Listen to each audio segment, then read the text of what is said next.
All right, let's get started with the martyrs. Martyrs. If you need a cup of coffee, you might be out of luck. You guys drink plenty. No, I think sometimes we do end up almost running out of coffee. If you wanted tea, I made a couple and there's some hot water. Lots of the tea bags that we have are very good right now as well. Okay, so I feel like we need to review just for a few minutes. We kind of talked about some of the buildings that they started making, some of the early churches and cemeteries and catacombs.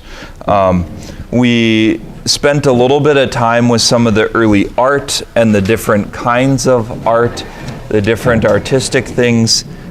There's a lot to that, and I really like that history of culture. I really enjoy learning more about what these things were and why they had them and those kind of things. So if you like that kind of stuff, looking up early Christian frescoes and early Christian art, you will have plenty to see. So the martyrs. What I did for these was just pick out a handful of them.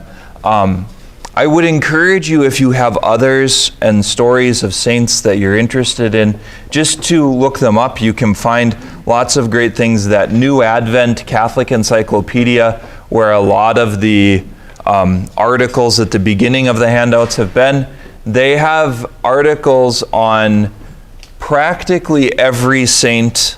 That was written, I think, in 1917, so it's about 100 years old now. A little bit more than 100 years. So it doesn't have the modern saints, but if they lived or died before that time, they'll be in there. Sometimes the entries are really short. Sometimes it says they were a martyr. Okay, because there's some of them that we don't know a lot about, but very often, if we know any of their story, it will be in there. So that encyclopedia is actually this massive, I think it's about 20 or 25 volumes, if you've ever seen it in print, and they're each 1,000 pages long, give or take. So it was a massive thing, and now it's out of copyright, and so they can post it online for being able to access freely, like you don't have to pay for it. That's one of the beautiful things when copyright runs out, that it usually ends up being good for things, because they get spread more widely. Cosmas, so these are just a handful of the martyrs, and I just had to pick some from different times. I picked a few because I like them, I picked a few because I like their names, I picked a few because of friends, and there's a lot more than this. So Cosmas and Damian are two of the early martyrs. They die in 287, which would be, I think, between some of the major persecutions. If I remember rightly, the Decian persecution was in like 250, and then I forget when Diocletian started his madness, but I think that was after 300. So they died in something that was likely more local. They lived in the northern part of modern-day Syria, and they were twin brothers. They were involved in the medical field somehow. They're called doctors, but doctors at this time, the Romans are not famous for their medical knowledge. One of the odd things in history, one of the tragic things, is that the Greeks were much better at medicine than the Romans were, and the ancient Egyptians were better at medicine than the Romans were. So you can find examples, for instance, of people building the pyramids. They found them where they found broken bones that were set and actually healed properly. Even in ancient Egypt, in pyramid building, they figured out how to set bones properly. The Romans, the most famous Roman guy, I think is named Galen, and I'm pretty sure it's him.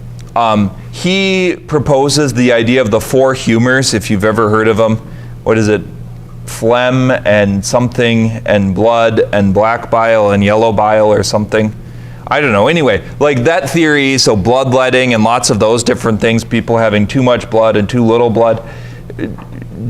Medicine at this time was a little bit different than it is now. Some of it was very herbal remedy based, and some of those herbs actually do have some medicinal qualities. I mean, one of the things that's easy to forget or easy to lose sight of is most modern medicines are derivative. They find the chemical or whatever is the active part of a plant, usually, and figure out how to create it in a lab and purify it.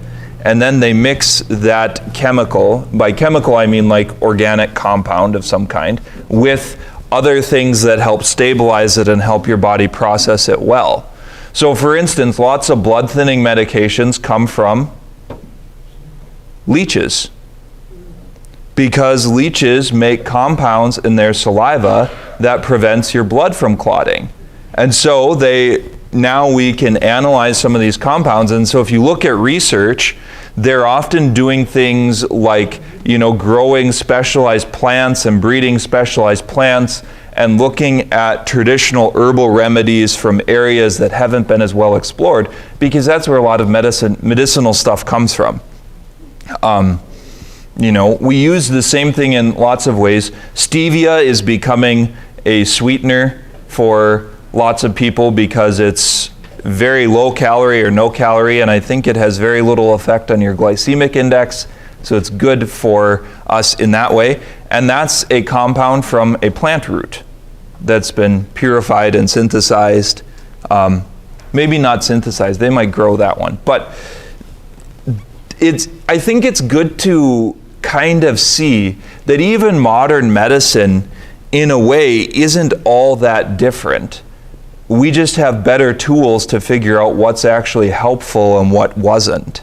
What are the compounds that have an effect, for instance, on headaches? What are the ones that don't? Because you can have lots of junk. It's part of the reason why we know caffeine in coffee is one of the active components. But lots of things, I think there's something more than 1,000 different chemical compounds that make up the rose fragrance. Like, some of them are really, really complex and really, really different. So, suffice it to say that medicine was different at this time and involved a lot more knives and blades and blood than we would like.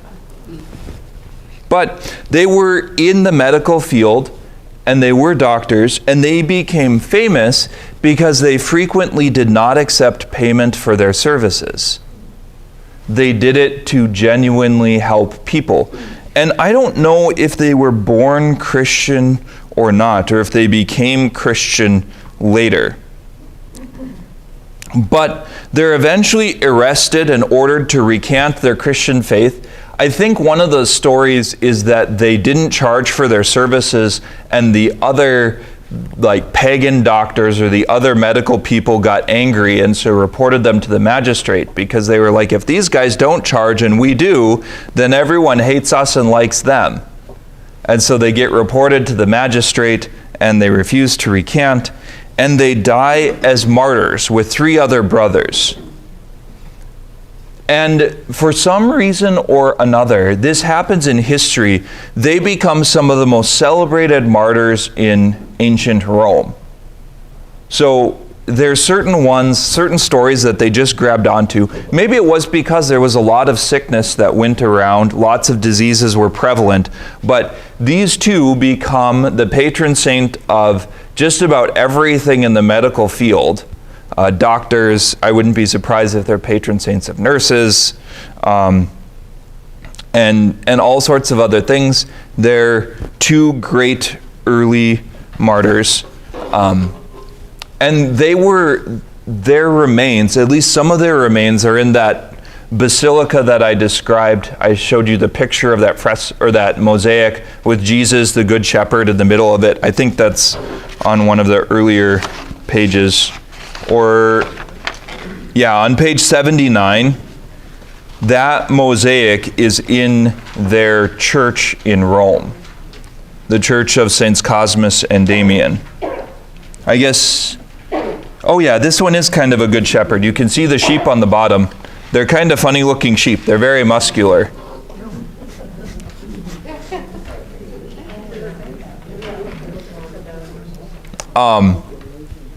So Cosmas and Damian die in 287. I'm not sure if we know exactly when they were born. In lots of cases, it's just kind of a guess. Polycarp is another one. Polycarp is a great name. Poor guy. He probably got made fun of in middle school.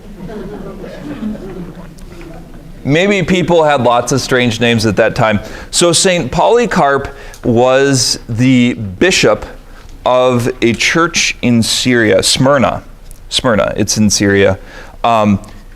He also is one of the great heroes of the early church, and he's an important link in the chain because Polycarp was a disciple of the Apostle John. Sometimes Protestants will give Catholics a bad time and say, well, the church invented all of these things. And in lots of cases, like we talked about Ignatius of Antioch earlier, he dies in 107, so he's a bit earlier than these.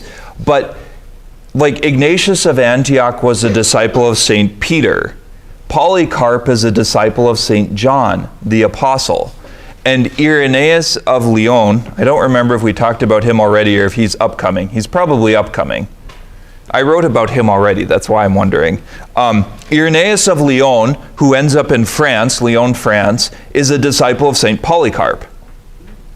So I think he's a great witness to this sort of chain of teaching that like the Christians didn't sort of all die off and the apostles died off and then this new generation comes out of nowhere. It's like the first leaders of the new generation were the ones that knew the leaders of the last generation. Like it's handed on from one group to the next. And Polycarp is very important because the early Christians also treasured those that knew the apostles. They were considered sort of the primary witnesses. Like, yeah, you can be a Christian, but if you knew one of the apostles, we're going to listen more closely to what you said. So persecution is increasing in the city of Smyrna. That's where he was from. It's a city in Syria. And he flees to the countryside. I think, you know, this is some of the sort of backwards debates that they have. So early Christianity, he's like, I want to stay and be a martyr. And his people eventually convince him, like, we need you to lead us. You're a good man and a good bishop. It's not your time to die. Like, you shouldn't run into the barracks of the Roman army shouting that you're a Christian. At least not yet. So they convince him to flee the city for a while. And he is in the countryside. Eventually, he is arrested and brought before a magistrate. He's urged to worship the emperor. And we have his response. Now, some of this, so the martyrdom of St. Polycarp gets written. And I think I included a link to it at the beginning. Hopefully you had a chance to read it. The early Christians lionize these guys. They become legendary heroes of the faith. And they tell their stories, which means there's lots of stories that don't get told as much, but they would take the time to write out their stories and how they resisted the Romans and how they served the Lord and how they stood up for the faith and those kind of things. And then that would be very often read in the church in a service or circulated among those that could read. So in English, his response to those who are encouraging him to recant his faith, he says, 86 years, so 86 years I have served him, and he never did me any injury. How then can I blaspheme my King and my Savior? So Polycarp seems to have grown up in a Christian home, that he didn't convert later in his life. But you can kind of see, like, the Christians became famous for this sort of bold the Romans are like, we're going to torture you if you don't listen to us, and the Christians tend to say, bring it on. Like, Jesus told us about this, and he said this was going to happen, and you do not have the upper hand. Where usually, if someone's threatening to torture you, you recant and change your story pretty quickly. And the Christians don't, by and large. I mean, some do, certainly, but many of them don't. And that sort of amazes the Romans. They're like, what on earth? Because Roman religion, you'd be like, chuck it. You can't believe Zeus is God. Okay, no problem. Zeus isn't God. I can say that, like, or this person or that, this thing or that thing, they're not gods. Like, Roman society, if you remember, religion was a little bit more skin deep and social. So if the Romans tell you you have to change your religion, it's like, okay, not a problem. And the Christians are like, no way in hell. Very, very different. He's sentenced to be burned. He prays continuously the whole time for his persecutors and the church throughout the world. The burning doesn't work. This is one of the other stories that the modern world just has trouble with. But sometimes they try to kill Christians and all sorts of weird things happen.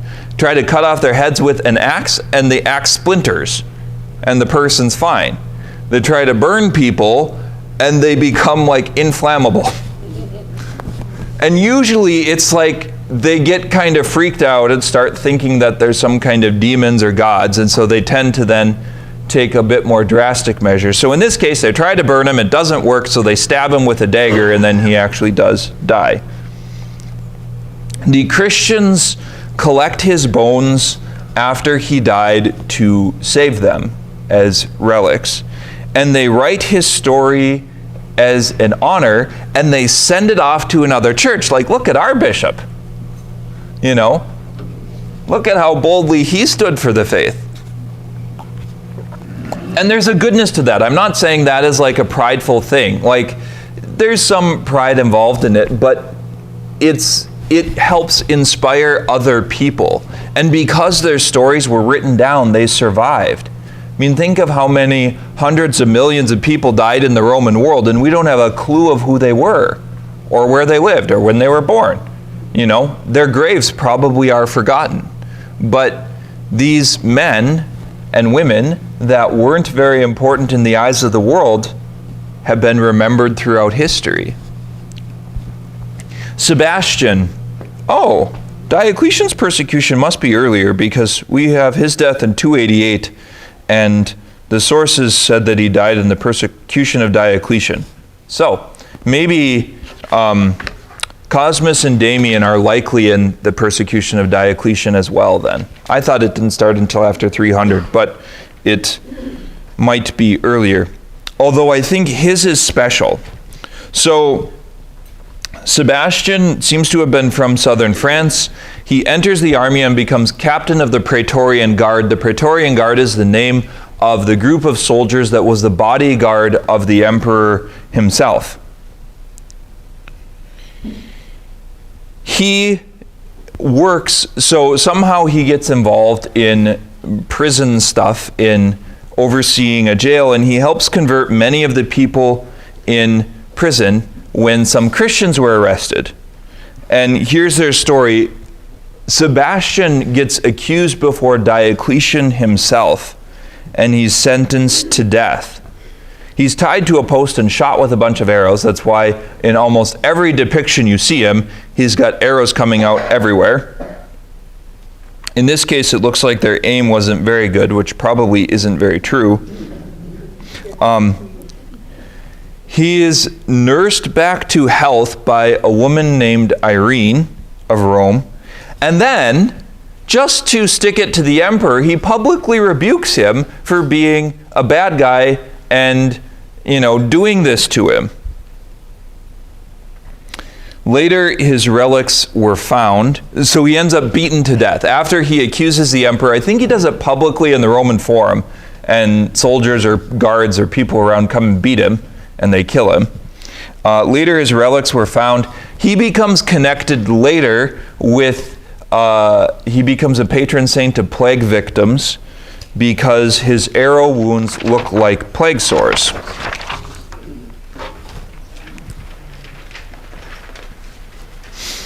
his story is written down and spreads within 100 years of his death. And this is one of the other things that we just have a different sensibility about, because we would think like someone's story would be written sort of when they die or shortly after they die, and that it would be spread quickly, because lots of us, if we started writing stories of our great-grandparents who likely died, I don't know, in the last 70 or 80 years, give or take, maybe more for some of you, but I would have no clue. I mean, I would just be making it up.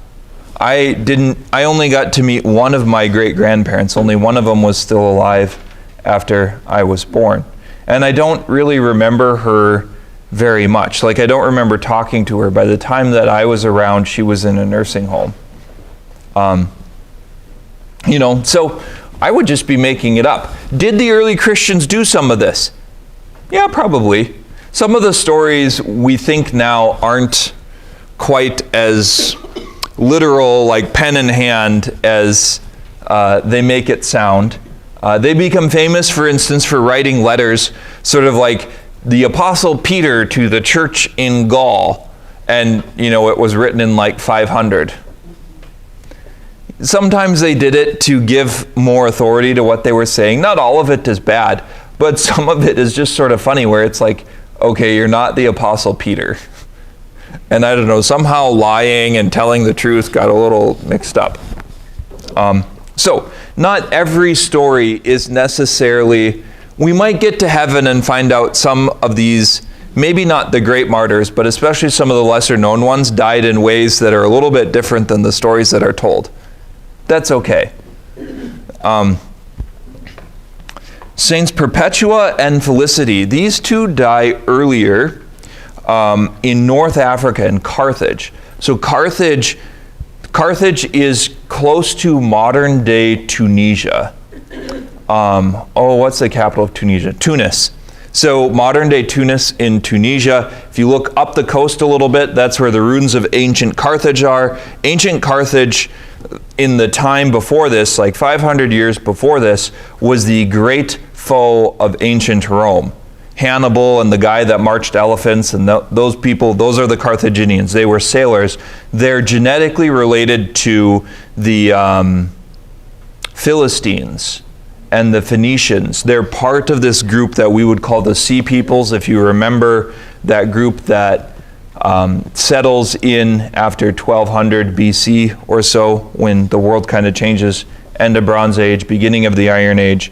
Carthaginians are related to that. Well, after the Romans fought the Carthaginians in 3 different wars, they destroyed the city and eventually rebuilt it, and it becomes the Roman capital of northern Africa outside of Alexandria. Persecution was particularly intense there. That community gets very connected to Rome itself, and so governor-wise, civil-wise, and so when the Roman emperor says something, the governor of Carthage is always trying to win bonus points by doing it the most and the greatest and the best. So we'll encounter more martyrs in Carthage. So Perpetua and Felicity are from Carthage. Perpetua was a noblewoman, and Felicity was a slave and pregnant at the time of her imprisonment. This is one of the reasons that I picked these two, is because in Christianity, the heroes cut across layers in society. It's not just the rich and the wealthy. If you look up ancient Roman history and ancient Roman documents, and you want to read things like, I think Herodotus wrote something like the Lives of the 12 Caesars. They were often very, very wealthy people. They're the upper echelons of society. Cicero, Suetonius, Virgil, lots of these different names of Roman authors and playwright, like the higher tier of society, they would write things, but much of society remains hidden. In Christianity, you almost have to feel the sort of seismic shift that all of a sudden social class doesn't matter. It's not, like Perpetua and Felicity are remembered together. Almost all of their churches are consecrated in both of their names. And one of them's a noble and one of them's a slave. And that kind of didn't happen. Nobles owned slaves, but they weren't, remembered in the same breath of air very usually.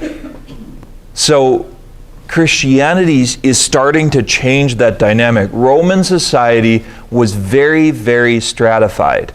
There was a group of people at the top that was relatively small. To have most of the high positions in civil government and in the army, you had to come from that class of people, or you had to be so darn good at it that no one could deny it to you. So there's a few cases where people get promoted from very low classes in society to become nobles. But that was rare. If you weren't born into it, it didn't exist.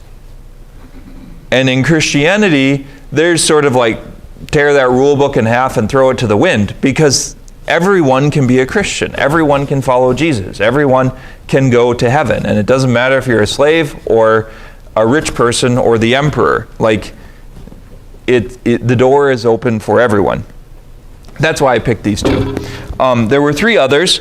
All were catechumens, and something happens where they get accused, and they know they're going to get arrested, so they all get baptized quickly. They start to be tormented and have challenges in prison. I think I glossed over some of the gorier details. There's things that would make modern authors blush that they write about. But eventually, they bribe the guards to move to a better part of the prison. And many people, they bring people in to tempt them away from Christianity, like their friends and people in society. If you would just recant, if you would just renounce faith, they would release you. You wouldn't have these troubles. Why would you be so selfish and just think of yourself? They bring all of these kind of reasons to them.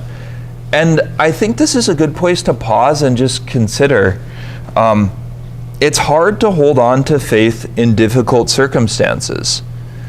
Like, it's a really scary thought today. What would happen if Christianity actually became persecuted? If you basically had to fight the full weight of the government to be a Christian? How many of us would stick to it? I think that it should make us a little bit more nervous than it might seem to. Like, it's easy to say, yes, I would be faithful to Christ. But it's like, what if it meant you couldn't buy a home, that you had to be homeless? What then? What if it meant they started killing your children? Would you hold on? What if it meant losing your job? What if it meant losing your position in society, or your friends, or your property? Persecution is a very difficult time. And I'm saying this because I don't think we should blame those that didn't always hold fast. Lots of us in various ways have made compromises in faith and have sinned. And there's times where we knew what the right thing to do was, and we didn't do it. And it's not easy. I think we have to wrestle with that and take that seriously. It's part of the reason why the stories of the martyrs get told, is they want to inspire people to hold fast to the faith. They want to talk about the glories of heaven. But it is hard.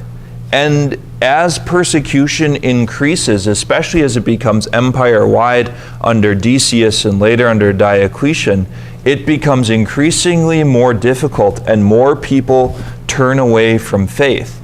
And that ends up provoking a conflict in the church that we'll talk about later, the Donatist controversy and the Lapsi and St. Cyprian of Carthage and those. Oh, look, Cyprian is next. One thing that I would urge you to remember is that this is often faced by Muslim people now. If they convert in most Muslim countries in the world, someone can kill them on the street and it's not a crime. That is not considered murder. It's not even prosecuted. It's considered honorable and noble, because once you're in Islam, you can't leave. There are stories of people who have faced extreme persecution in Muslim areas. In fact, now there are more martyrs. There have been more martyrs in the last 50 years than there were in the entire centuries of Roman persecution that have been killed by modern governments, atheist governments, the communists, Chinese, in Muslim areas, in radical Hindu areas. There's places and times where converting to Christianity means that parents never talk to their children again, where they celebrate funerals and they treat their kids like they're dead. There was a man some years ago now named Nabil Qureshi, and his story is really, really crazy. I think when he converted, I don't think he ever got to talk to his father again. Eventually, after many years, his mother would talk to him once in a while. But conversion meant losing his entire family and his entire relatives. Sometimes conversion means you have to leave and you can never go back to your home again. There's all kinds of things like that. And so there are really, really beautiful stories and really, really powerful stories of people that are willing to sacrifice everything for the love of Christ. And I think that's really important for us because we have to sacrifice very little in that sense to love Christ.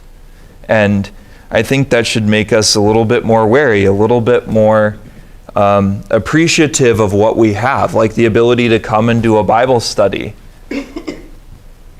My friend in Iraq, he was leading a Bible study, and he was asked to be part of a Bible study. It's easier if he doesn't come because they're very suspicious of Western people. And so they had this kind of elaborate ruse that they had to go through where he drove to pick people up in his car because that was sort of allowed. And then when they were going to study the Bible, they dropped people off in this 2-mile circle at different places and then had to hide the car somewhere. And then they all came to the same house at different times from different directions. And they met and they, had one little light on in a room that was almost completely dark. And when they were done, they couldn't all leave at the same time. They had to go one at a time off in their different directions.